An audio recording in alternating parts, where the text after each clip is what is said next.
Hello friend शांतरी blogger Sarika channel सामान को सगुन दाराम और तेहन दो भोला हाकू उतु कते देखा बना और सेंगलिन जुल के साथे सुनुम ललयना हाकू खाजा तरा के को और हाकू रे 5 मिनट ससांग बुलुंग माखा कते दोहो ले को थाया और नुकु दो समुद्र रेन हाकू कना को अवश्य बुलुंग दो कम ᱧᱚᱜ बन एम्मा और इन पूरी हाकू भाजा को हुईना नुकु तरंग हाकू और नुकु तो सेणा हाकू कना को सेणा भोला तो कई भोला हाकू ᱧᱟᱢᱚᱜ गया उनको दमे को बुलुंग ᱧᱚᱜ गया तो अवश्य कम ᱧᱚᱜ बुलुंग बन एम्मा जखन गेबन उतुया और बाल्टी सुनुम रे कालो जीरे कई तलांग खांजो के साथे मिटटांग रोहड़ मरीच फोड़न तरा के और नय तरंग बारिया पेंयाज लालचे लालचे और पूरी लालचे लालचे हुईना और आदा रसुन रिद खांजो तरा के और साथे 5-6टी मरीच रिद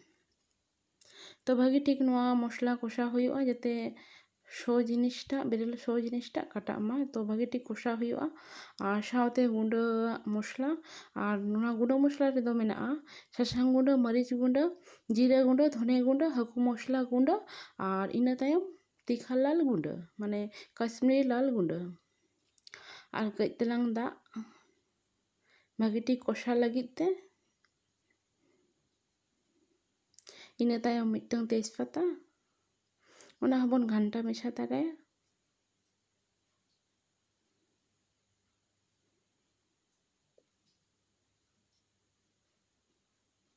इना तायम नय मिटटांग टमेटो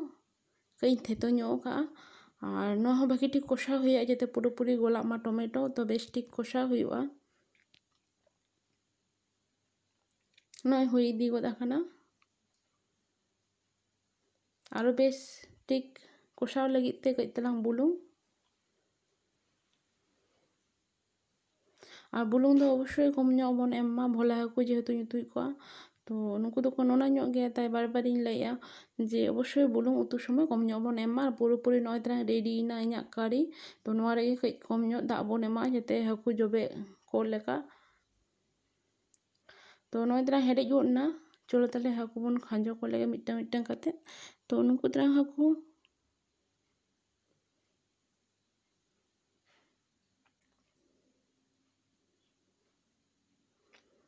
कई पूरी जबे हुआ जाते पूरी गे मसला को नामा जो हाकू रे तो तेना हुआ 10 मिनट अंतर अंतर नेला हुआ नय तरह इन नेले को जे राशे मेना गया नित हो तो ना आजेद लगी तार 10 मिनट तेना हुआ तो नय तरह रेडी ना तेहेña रेसिपी भोला हाकू रेना तो चलो सब को लेगे पो तो नेल दाले कान गे पेडी लोभ के को नेलोग कना तो नोका गे अवश्य उतुई ताबन पे आदि सहज भावे ओना लगित ते अवश्य लाइक ताबन पे कुसिया खान पे और बारे पे कथा इंसला रोड लगित अवश्य कमेंट ताबन पे और अवश्य सब्सक्राइब ताबन पे मा ताहले जोहार।